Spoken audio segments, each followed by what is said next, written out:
Hi, welcome back to the Momentum Shift podcast. Today it's January 19th, and we're going to be recapping Sunday's divisional round games and also talking about our predictions for the conference championships upcoming Sunday. Um, what were your thoughts on the first game on Sunday, Ayush? The first game on Sunday was the um the Chiefs Browns game, and I think I sort of knew that the Browns had a decent chance to upset the Chiefs, and they really had a shot when Patrick Mahomes went down, but quite frankly, they blew it. It wasn't like Patrick Mahomes went down with a few minutes left in the fourth, and they already had an insurmountable lead.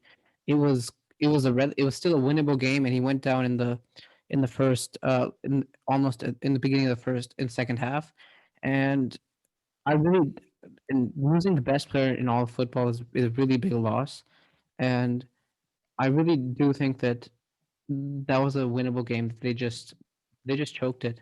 Maybe it was the sort of mental edge that the Chiefs had, their sort of superiority in that fashion, and the Browns were sort of the new kids on the block, and they weren't used to this. Yeah, one thing that was interesting that kind of was a really big play was that Donovan Peoples-Jones fumble at the 1 yard line where he was about to score a touchdown and it went for a touchback because um, that was actually a really big play because it kind of could have determined the game, and that might have bit them in the back. Another thing that was surprising was, to be honest, the Browns never really tried to develop their run game. Baker Mayfield had like an exceptional game, except for that one interception to Tyrann Matthew. The Browns only punted like once into the fourth quarter, and that was pretty impressive considering they're coming back against the Chiefs. I think the Browns defense just in the first half, Patrick Mahomes was getting whatever he wanted. Andy Reid is just an exceptional coach, and also Patrick Mahomes with his talent. They were getting a lot of open receivers, and Patrick Mahomes was hitting all the throws, and he was even scrambling for a few of those first downs, and he had that touchdown run. And the Browns defense wasn't able to stop them in the first half, and the second half was a little bit better. But then once Patrick Mahomes actually got injured, I actually thought the Browns would win the game, and it was pretty surprising. And that gutsy call on fourth down where Henny passed it to Tyreek Hill was just a smart call, and it just shows that the trust that Andy Reid has even in his backup quarterback, and that's a exceptional play. Yeah, So if you going back, if you were Andy Reid, would you have done that again? That play he made, would you have made it? yeah. Me being a Rams fan, Sean McVay likes to make those gutsy plays as well, and I'm really happy because he has more trust in his uh, quarterback and his players, and that's what you want to see. And also, throwing Tyreek Hill on that route, it's almost automatic for the Chiefs, and it's worked for them before as it's a play they run a lot. And I just kind of saw it working, and I actually didn't expect them to run it. I thought they were just gonna like make the Browns jump off sides or just punt it, and it just shows how gutsy of a call that was. Darrell Williams for the Chiefs, he had 13 rushes for 78 yards. I feel like, um, although he didn't run the ball that many times, he had a really good yards per carry, and he was actually No, helping the that's a Chiefs really like big continue deal with the ball. because Patrick Mahomes goes down, you suddenly now don't have the dominant air attack in the whole game, and you know being able to get contributions from your run game, which hasn't for whatever the reason has not been the strongest in the regular season. That's a big deal. Yeah, and um, going to the Bills game next week, it all comes down to Mahomes. If Mahomes plays, it'll be a game. Like the Chiefs would have a chance, or they might win. But if Mahomes doesn't play, I think it's probably game over for them because although Henny was pretty good against the Bills, I mean against the Browns, he made a costly interception that could have lost them the game, and he also just isn't that good. And going up against Josh Allen, Josh Allen is gonna have a better game, especially against a better defense because a worse defense because the Ravens have really good defense, and the Chiefs defense is pretty good, but it's not that good. So if Mahomes plays, it'll be a more interesting game. But if he doesn't, then I can clearly see the Bills taking this one. So I think um, I don't want to move on to that just yet. I think Andy Reid sort of if they win the Super Bowl, of course he gets a lot of credit, but he should get a lot of credit for this divisional round game because when you have a player as great as Mahomes, you rely on him, and you sort of build your whole team around him. So when that guy goes away, what are the rest of the guys going to do? Because especially the receivers, Tyreek Hill and Travis Kelsey and all the other guys, they're great with him. But if they don't have a good guy throwing the ball to them, a talented guy throwing the ball to them, it's all for naught. So I think Andy Reid really sort of flexed on the whole NFL, and you could tell Tony Romo he gets paid more than he did as a quarterback, and one of the reasons for that is he's really good at guessing what's going to happen. He's can supposedly see into the future and things like that.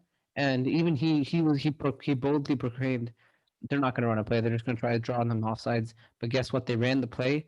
They converted and they sent the Browns home. So it was the body language and just the way the situation was set up. It fooled not only the Browns, it fooled Tony Romo, it fooled everyone else at home, and everyone other than the Chiefs didn't think that was going to happen. So you just have to give him a ton of credit for that. Yeah, going to the Chiefs defensive side as well. I feel like Tyrann Matthew, as good of a player he is, I feel like he still needs more credit because to me, from what I've seen from Chiefs games throughout this year, he's like the best safety in all of NFL. Like he's so good, and he makes such a big impact on the field. You see him everywhere. He's making tackles on the left side, the right side. He got that pick on Baker Mayfield last game, and he's just such an impactful player. And having him, it really makes Chiefs defense better than it would have been without him. And yeah, another player that although Tyreek Hill had more receiving yards than Travis Kelsey, I felt like Travis Kelsey had a better game because Travis Kelsey was converting a lot of their third downs, and he really seemed like he was the X factor in that game in the first half, and he was also making a lot of clutch blocks, and he was really helping the Chiefs move the ball like consistently. And going forward, if Mahomes doesn't play, I feel like he can be a really reliable target for Chad Henne as well. So that'll be an interesting storyline going forward. So what about do you think breaking down the Browns game, if you could pinpoint one reason or like what would be the most significant reason why they lost that game? Uh, the most significant reason they lost is the fact that their defense couldn't get a stop until pretty much until Mahomes like went down, because Harrison Butker also missed a field goal.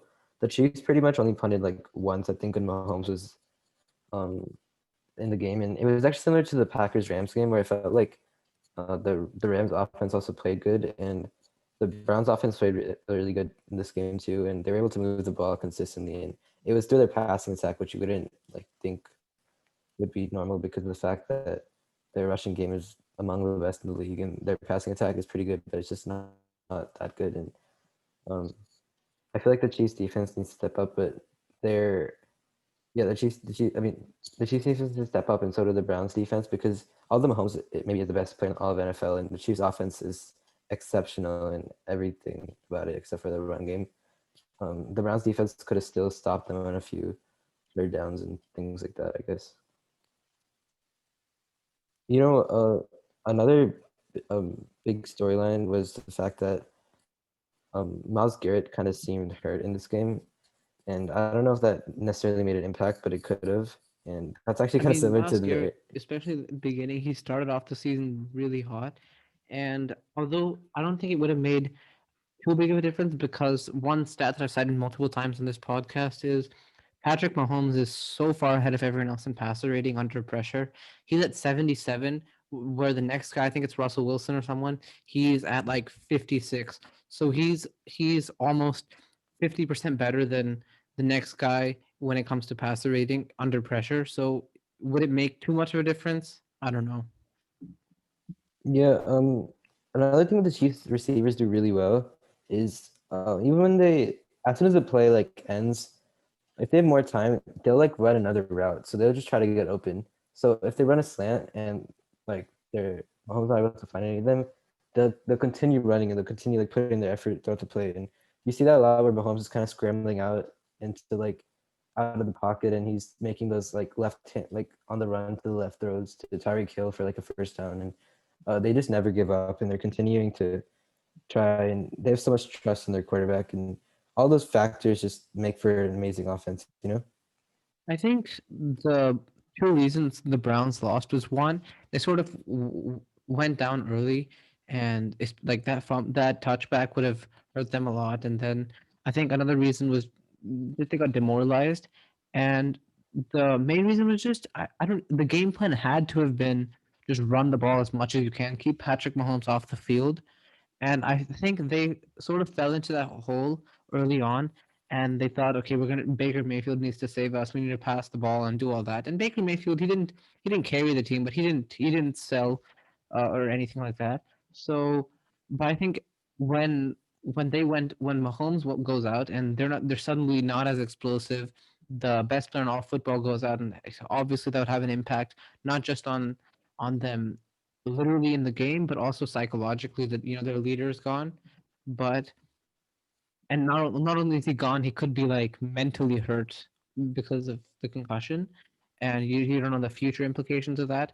I think you had to like stick with the plan and just run the ball as much as you can, and sort of not rely on Baker Mayfield too much. You sort of had to give Baker Mayfield a like to a lesser extent like a Tom Brady role where you just say, "Hey, Tom Brady, just go down, do this, go do that," and um don't make don't lose the game for us. We don't need you to necessarily like bring the game home. Just don't lose.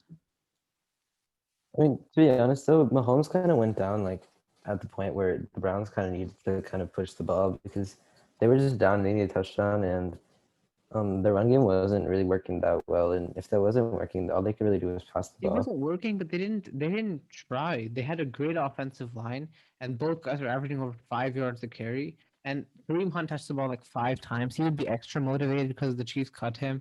Kareem Hunt, you raved about how talented he is. He also got like what 13, 12 carries or something like that. The Chiefs ran the ball more than them, and the Chiefs don't have that dominant air attack. I mean, rushing attack. Yeah, but also yeah, so one more thing was in the first quarter of the Browns, the Chiefs scored a touchdown on their first drive, right? And then the Browns they were driving too, and they're going to score a touchdown, and a penalty kind of cost them the lead, right? And the Chiefs scored another touchdown right after that, and then Chiefs scored a field goal. They scored another field goal. They went up 19-3, and I think that lead really like won them the game because it gives them whenever the Chiefs have that lead and they have that mental aspect, it's really hard to come back from that knowing that Patrick Mahomes on the other side and you're just down by that much. It's almost like you don't want to give up, but you know that I you know. can't really Of make course, the that's the comeback. thing for them. But when Patrick Mahomes wasn't on the other side for the whole game, so when he goes down, the psychological boost is there. Like that they feel like, oh, all of our effort won't go away if he makes one good throw. That sort of fear goes away, and you sort of feel, hey, maybe if Tyreek Hill burns us or something, it won't necessarily be a touchdown because no matter what, Patrick Mahomes getting the ball to him. So. I think it was Chad Henne, yeah. Chad Henne did like pretty well for backup quarterback as well. Like to be honest, when the Mahomes went down, I kind of just expected the Browns to win the game, and I was thinking about Browns at Bills and all that kind of stuff. And then you see Chad Henne and he's actually making a few good throws, except for that one pick. You saw the pick where he threw it just into the end zone and he was trying to deep ball to Tyreek Hill, but it just messed up. Other than that pick, he seemed to be really composed and he was like hitting his throws and he was like developing the run game and all that type of stuff. And he seemed like really composed for a person that doesn't really get that many reps in, considering that Holmes was on the other side. And I think he was also like a big reason they won because he kind of, if it was like a backup quarterback that just didn't really know what they were doing and kind of made a lot of mistakes, uh, the game would have gone differently. I think the Browns would have won by the end of the game, but he was able to drive the ball. He was able to get a few crucial fourth downs, which won them the game. So yeah. So before we move on to the NFC wildcard game on that day, what are your thoughts on the potential not the potential, the AFC championship game and how that's gonna play out? So in the Browns game, the Chiefs fans were actually exceptionally loud, even though they're socially distant and only a few fans in the stadium. You could hear the fans even on watching on TV, and that can make a big impact. I going mean, in the what AFC big of a Championship. difference can it make? So they're at what, 25% occupancy? Let's say they go however loud the normal Chiefs fans would be. There's no way they're four times louder and they can make up for what normally would have happened. So Yeah, but yeah, I guess it's not that big of an impact, but a major storyline would be for the Bills is just they might need to develop their run game, even though they don't really have any run game. And um, the Bills' defense right now is playing really well, though. They seem like a way better defense than they did like, in the Colts game, in the Ravens game, and I don't know if that makes a big difference because the Ravens' offense is the opposite of the Chiefs' offense in terms of what they're trying to do. So and also the biggest storyline for this whole game is whether Patrick Mahomes plays because I've had concussions in the past, and for me it impacted me for about a week. And his concussion seemed pretty bad because his neck jerked back, and he tried he standing wasn't up able to and he just stand fell up back to the properly ground. in the beginning and all that. Yeah, I've only had like one or two concussions that were like knocked out level, and those took me about like 9 to 10 days to recover. And maybe he does have like the best team doctors and all that stuff, but coming back and playing against the Buffalo defense in the week after that, like if you're the Buffalo defense, if you try to get a hit on him, you might hit him extra hard because you kind of like you're not trying to hurt him, but You know he's it's kind of weak, like and how the you Packers. you like take advantage of a Yeah, the Packers situation. offense, the Packers offensive line against Aaron Donald, his ribs were torn, right? So they were, if you saw their hands, they were like poking his ribs and all that stuff, and they were keeping him like from Yeah, they rushing weren't trying to hold his around shoulders him. back or something. They were going for the ribs, sort of. Yeah, because you're trying to like hurt Yeah, his they're weakness, exploiting and their enemy's weakness. So yeah, and so when Mahomes has a concussion, one more thing is it makes your head every time you move your head hurts a lot. It's like a bad headache, right? yeah, and So if Patrick he's Mahomes is lots of crazy like getting no hit, look passes, and he runs as a quarterback more than anyone else. If you consider like running side to side and running throws and scrambling and third down scrambling and things like that, he runs the ball a lot. And when you're not set in the pocket, you're more vulnerable to a big hit. And you never know, someone could make like a dirty play or take a cheap shot or anything. Particularly when you're not protected in the pocket. And let's say he's running his specialty is yeah, running on third down, like third and long, and sort of picking up that first down for the team. You never know what happens when something when you're yeah, up. and also, Mahomes won't have the week to practice. He won't be able to throw to his receivers. He might be a little bit rusty because his body just went through a concussion. Being a quarterback, like there's so many factors going into this game. So even if he plays, I don't expect him to be at his usual Patrick Mahomes level, and that's a huge um, like blow to the Chiefs going forward. And this could actually be like a legacy That's type of game. exactly what I was thinking. I'm saying this is a legacy game. So if he comes back and he destroys the Chiefs, then this guy is Iron Man, Superman. You can't take him down. If he plays, the only scenario where it doesn't, it's not too big of a legacy game, is if like he if he just shows up and he's not looking like himself, then you can you blame it on the concussion, and rightfully so. It's not an excuse. It's just a justification that he was concussed. But I think if the Bills destroy the Chiefs, there's obviously going to be credit to the Bills for being better, but he'll also like if they lose by 40 or something, he's going to get so much credit that if this guy is keeping the whole team afloat and all that. But if the Chiefs potentially even win or at least keep it close, he might lose a lot of credibility in many people's eyes. As like it's not him who's the one who's so dominant; it's his team that's also performing really well. Yeah. Also, if Mahomes ends up winning this game, the Super Bowl storyline will also be insane. And this is a really big impact on his career and also the career of either Brady or Rodgers because if he goes up It's a against big one of those, legacy that is game for insane. everyone. Yeah, I mean, honestly, that's like what's Josh, what if the Josh playoffs Allen are. beats But Mahomes, also yeah, like that's also a big like thing for his legacy because he's gonna be like a pretty good quarterback going forward, and we pretty much know this. But if he beats Mahomes in his first year, like making it this far and all this stuff, it's gonna be a really big impact, and it also can hurt Lamar's legacy because everybody was regarded as like Lamar or Watson versus Mahomes. But if Josh Allen goes in and beats Mahomes in Kansas City, I people are mean, gonna start seeing if Josh he Allen as that's the if next he guy. legitimately beats him. If Mahomes looks all right, if Mahomes doesn't play or if Mahomes doesn't look like himself, then I don't think you give him too much credit for that. Yeah, I guess. If it's And like a legitimate win, like a shootout or something, and then uh, Josh Allen takes him down, then that's a big deal. But otherwise, no. yeah, um, honestly, uh, I think the Bills are going to win just because of the fact that even if Mahomes plays, I just don't see him having that type of production unless he somehow his concussion wasn't as severe as it looked and everything. And the Bills aren't like a slouchy team either, and they were 13-3. They lost one game to the Chiefs, one game to the Titans, and lost on a Hail Mary. So they could have easily been 14-2 if they missed one, like if the Cardinals missed one play. They just beat the Ravens. Their defense actually played good. Their offense, who's like been carrying them all year, They've won eight actually straight. had a bad game. Yeah, they're on a like a game winning streak. They're just not a bad team, and I don't really see them losing if Mahomes isn't at the level he could be at, or if he doesn't even play. I If think Mahomes doesn't Mahomes. play, I think if he's out, then the Bills win.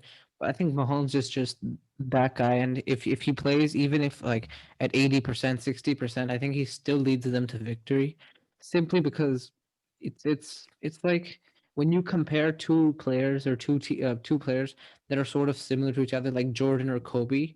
It's sort of Jordan was the original. He can do it sort of. He can just do everything 10% better. Kobe's like the same thing, just a little bit nerfed. That's the only reason I think. That's the main reason I think the Chiefs can win because whatever the Bills can do, whatever their specialties are, the Chiefs can do it better. They've got a solid defense. Chiefs have a slightly better one. They can they're explosive. They can put points on the board. Chiefs can do that better. Simple as that. but right now, like over the last 6 to 8 weeks in the season, the Bills' offense has actually been better. Like, because the Bills' offensive line is on another I level mean, than the yeah, but Chiefs, and that's a big that's in terms factor. of stats. Who's better? Which offense is better? I mean, the Chiefs' offense looks better on paper, but like if you look at the offensive lines and everything, that's kind of why I thought because the Chiefs' offensive line, it's actually like ranked as one of Which the worst offense in is the league right better? now. Which offense is better? Point blank. The Chiefs' offense on paper, yeah. Exactly. Exactly. Yeah, but you never know. Like, why do you think the Bills' offense has been outplaying them for like this, like for that many weeks? It just doesn't make sense to me. Like, is it like obviously the Chiefs have the Sort of one thing. motivation. It's sort of motivation. Like, do you think the Broncos really could have put up a fight against the Chiefs? Do you think if the Chiefs were going hard, they could have um, kept it as close as they wanted to?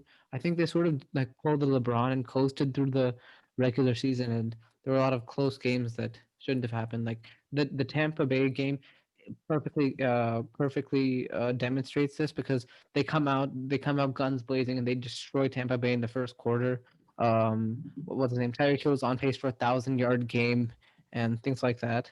And then they just take it easy. They allow Tom Brady and the Buccaneers to come back in the game, I know, and that's a but like perfect what I'm example of saying their is season. no, but what I'm saying is like the games like you remember the game against the Falcons, like the game against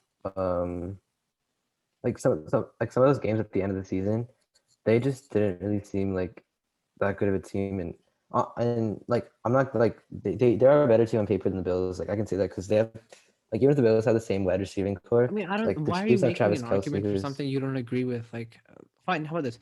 Chiefs are one, Bills are two. One or two, which team has a better offense? Just a number, one or two. see the Chiefs have better offense, but the Bills offense is playing better. I don't know how to explain it, but I just see the Bills You mean they're performing better? I don't know. Yeah, same with like Mahomes at the end of the season. I don't know if Mahomes was just like slouching off or whatever, but Yeah, he wasn't it's like. sort of Mahomes in one game. Mahomes throws for 200 yards and two touchdowns. Meanwhile, Mitchell Trubisky goes for 400 yards and four touchdowns in one game. Like the better But performer Josh was Allen is Mitchell Trubisky, consistently. but the better Like player, if we all you know it's him. yeah, but like the Chiefs they didn't win a game by more than 6 points since week 9, and now That's it's the whole like trying week thing, man. That's the whole 17. trying No, thing. week 18, week 19. I don't know, but That's the whole trying thing. the Bills defense also is playing better right now, and I don't know. I just see the winning. I mean, All yeah, right, let's move on to our last game. I mean, the last game, the divisional round, that was Saints Buccaneers, possibly most likely Drew Brees' last game. What are your thoughts? did you realize that Drew Brees' last pass could have actually been a pick if that was his last game because he threw a pick, and that could have been a sad way to end his career. The Buccaneers just seem like a better team, to be honest. I kind of expected the Saints to win this game because I kind of expected Drew Brees to play a little better, and Brees just didn't. He's just old now, and he's not the player he once was. Like that one touchdown to Traquan Smith was from Jameis Winston, and that was like really the big play that they had. Brady didn't even have to do that much this game. It was more like their defense just getting picks, and the Buccaneers just seemed to outmatch the Saints even in the Superdome, if that makes a Yeah, I difference. think Tom Brady, he didn't make any mistakes. He had like 200 yards and 3 touchdowns. So he had a good game, but it was just he didn't make any mistakes. He didn't lose them the game. I think the reason they won the game was because of their defense. I agree they put up 20 points and it was tied up until the fourth quarter and all that.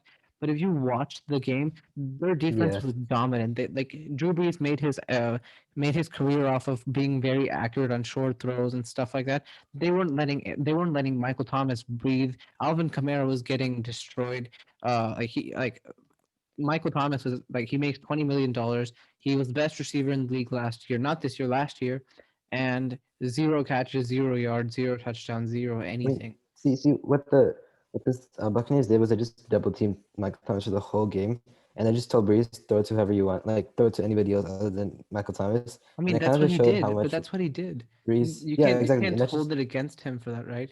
no, Because then What I'm it's saying on is the rest of the team. It's on the Saints to make the Buccaneers pay, and then you have to use that's single what I'm coverage saying. on Thomas. The Saints offense just couldn't do anything. It just shows how much they rely on Michael Thomas to, No, like no, the other. no, it's not, dude. The Saints offense was dominant even without Michael Thomas this year. Like they were still like top 10, maybe even top 5 without him. They certainly were like the best or second best rushing attack because they led the league in rushing touchdowns. So I think maybe third best in rushing. So their offense was still good. Alvin Kamara got shut down. Same with I'm going to get shut down Michael though Thomas was a too. complete no-show, and they were just really opportunistic. And even when they didn't, I don't think those turnovers were flukes. I think some of them were like the Jared Cook fumble. That was a legitimate turnover. I think Breeze's first interception that was on him, but his last interception wasn't really on him. But the way the Buccaneers Yeah, were that playing, was like a drop. yeah, and no, the way the Buccaneers were playing, uh, defense. I don't think that was really a fluke. I think they really just outmatched them. Another interesting thing about this game was the Saints defense actually played so well. Like they shut down all three of the Buccaneers' like top receivers. They, I mean, their rush defense wasn't that great because Leonard Fournette and Ronald Jones kind of had what they wanted, but Not like just that, Brady Tom making Brady had mistakes, no but pressure for the whole game, and he had like I forgot what that guy's name was. You called him the second best white defender in the league, and then they had a really good they could get pressure and sacks and all that. Yet the offensive line for Tampa Bay just wouldn't budge. They couldn't get to yeah, Tom Brady. the They Saints couldn't tackle him. secondary Yeah. was the Saints. If you look at four things, so you look at their defensive line, secondary, pass offense, and rush offense. Two of those things performing, which were the rush offense and the secondary, but then the like the rush defense and the pass offense just weren't there, and it just really Even showed because the even Buccaneers the took rush advantage game of that. didn't perform. He had Alvin Kamara had 13 carries or something, No, and he had like 90 yards on the ground. but he only had 13 carries. So, and I think a lot of those yards came on one big play, right? Yeah, maybe. Like a Yeah, 50, 60 yard or something like that. the the Buccaneers, I think also Bruce Arians just kind of outcoached Sean Payton because the Buccaneers just seemed to like outmatch the Saints for the whole game. And um, honestly, I don't know what the Saints' issue is, but they just never seem to play as well in the playoffs as they like in the regular season. They always look like the most dominant team, like Yeah, every single year. they had the most wins over the last 3 seasons. Yeah, They averaged 12.25 wins for the last 4 seasons, which is yeah, insane. exactly. Like they have like they're such talented like Exactly. really Even talented the mighty rosters every year. Patriots, their average would have fallen because of this year. Yet the Saints averaged over 12, and they still can't do a thing. No, and they're able to win without like Breeze and all this stuff. But when it comes to the playoffs, I think Brady also made the Buccaneers kind of turn it up, and the Buccaneers turned up while the Saints turned down, and those They um, were just too determined not to lose because the last game it was in Tampa Bay.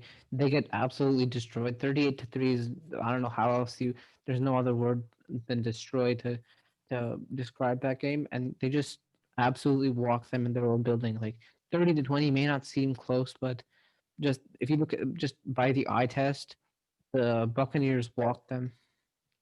yeah, like in the beginning of the fourth quarter, I had some hope in the Saints because I picked them, but at the same time, in like the back of my head, like the inside voice in my head, kind of thought like, oh, the Saints That's are gonna Tom lose Brady right there. because He's not Bree, losing. yeah, and also Breeze is just not like the typical Breeze you would think would come out and play. You know, like when you think of Drew Brees, you think of no turnovers, like efficient, all this stuff. But then coming into this game, he had like barely any yards, and he had I think he had 3 interceptions, and it just didn't. And like the Buccaneers just played it like perfectly. They could have had even more points at the end of the game, but they kind of just stopped the clock and they um Yeah. end the ball. So That yeah, was it was just a dominant affair. What about the NFC Conference Championship game?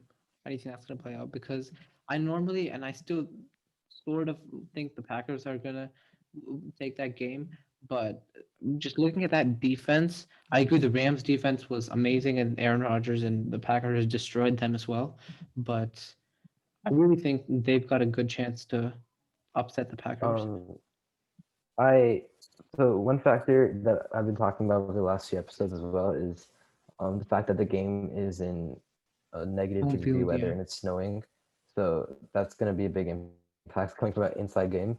And then Aaron Rodgers also he's like a way like he's so much better than Drew Brees is right now because I think Drew Brees has hit that point where he's just old and he's just not at the level he used to be. But Aaron Rodgers, um, it's not even Aaron Rodgers. The Packers like team is just so good. Like they have so many weapons. Aaron Rodgers has open receivers. Like even if Aaron You Rodgers isn't that said good, about the Saints also. You said the Saints had the best team. If you take away all quarterbacks and give them the same 65 overall random generated guy, the Saints would be the best.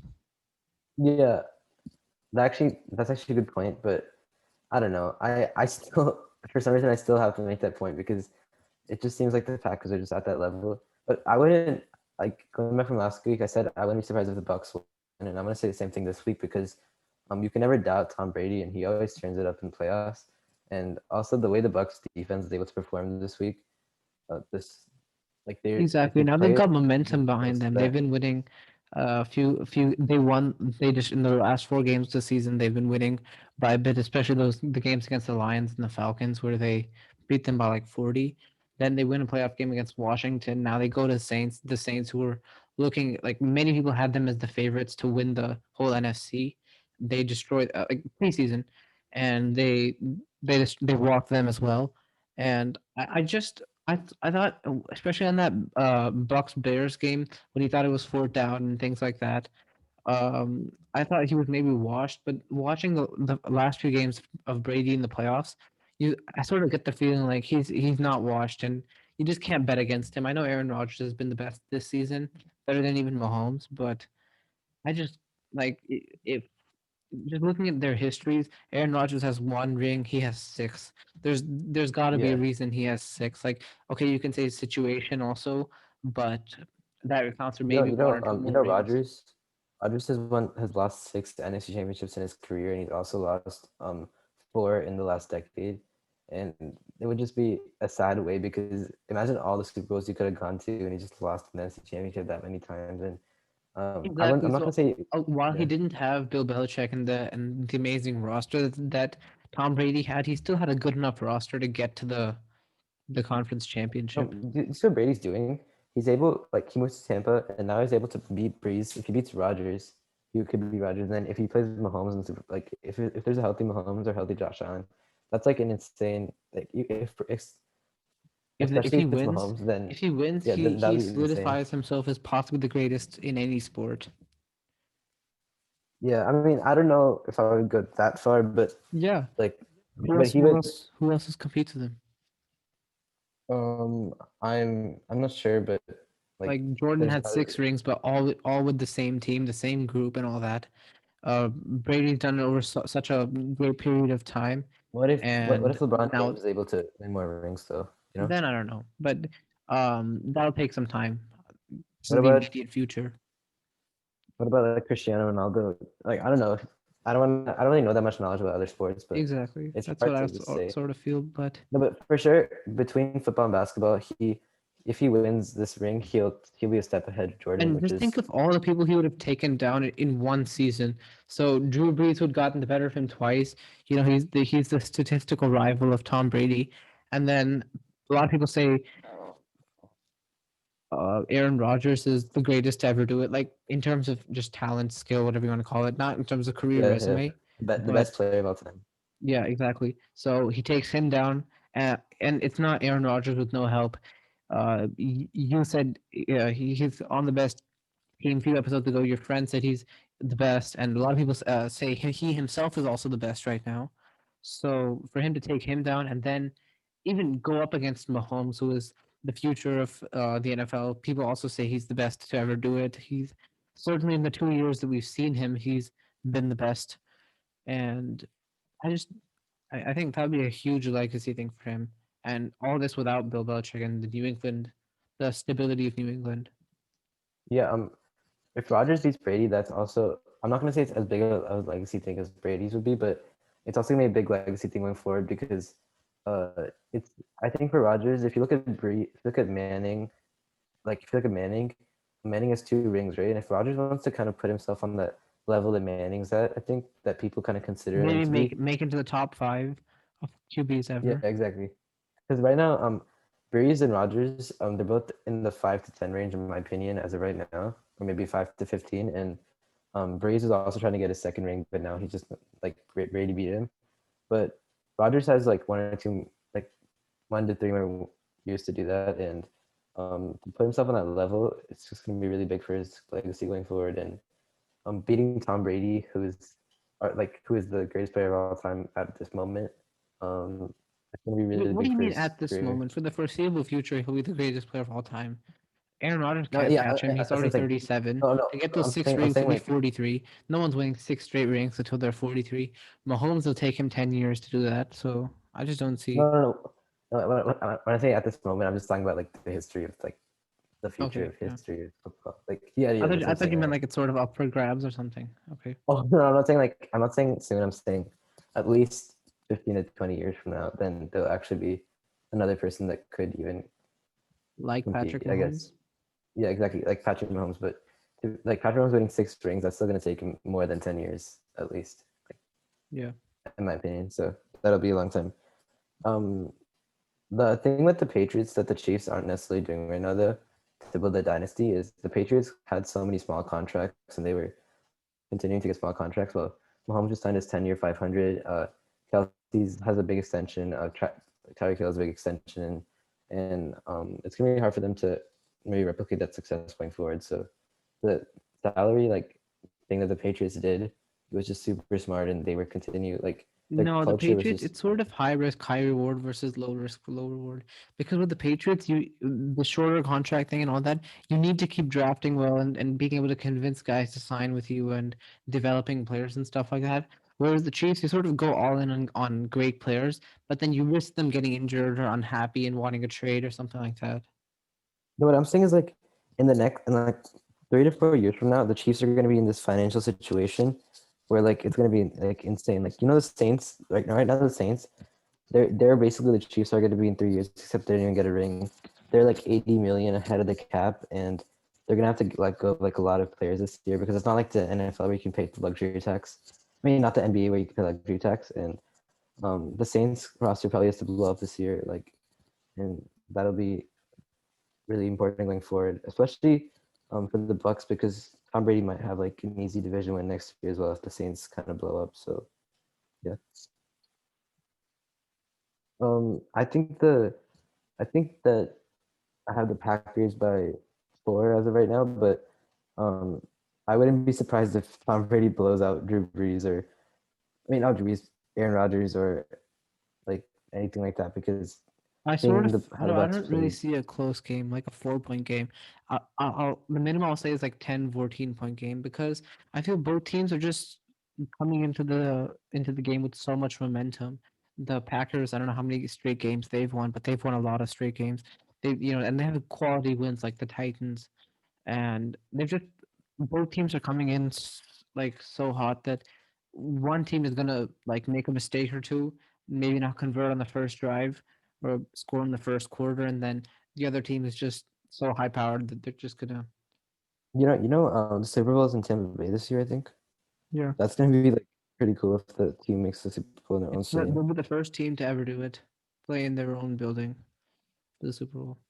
Yeah, the Packers are on an 8-game winning streak going back to week 11, Exactly. which So is eh, crazy. all these teams are all these teams have a maybe all four teams. The Chiefs haven't lost in a long time, other than like week 6 or something to the. The Chiefs haven't lost in 17 weeks. Not 17, 19 weeks if you don't count the week 17 game, which is a 19-game winning streak, which is absolutely insane. Like that's just Yeah, and that's 23 and 1 in their last 24 games as well. But to be honest, I actually think the four like best quarterbacks are here. I don't know if you consider Tom Brady in your top four, but like I this think you season, do. I think you do. Maybe not in the regular season. You take someone like Russell Wilson over him. Although even Russell Wilson cooled down a lot. Maybe someone like Lamar. And no, Deshaun Watson's also there. Deshaun But in the Watson. playoffs, you really have to give Tom Brady credit in the playoffs because It's not just his like skill and talent. It's like the mental aspect he brings, not like his mental, like the he's just experience, like one. He's just a everything. winner. Simple as that. Like it's not him who always has to make a play. It's not. They always get lucky. It's not that they're always the most dominant. It's not that he's just a winner. Simple as that. And Like have you seen all these quotes like how the teammates talk about him? Like um Mike Evans is like just to play with the goat, it's insane. He gives me so much motivation going forward. I feel like I'm gonna be Super Bowl champion this year. Like all of his teammates have this kind of trust and um all this stuff in him, and they like are so excited to win the game. And like your mental aspect is such a big like factor in sports, and Tom Brady gives you that full mental aspect in your team, and it's super like important going this far into the playoffs. yeah, All right. Do you want to talk yeah. about anything else this episode? No, not really. All right. Thank you for listening to this episode of the Momentum Shift. Come back soon for the next episode coming forward.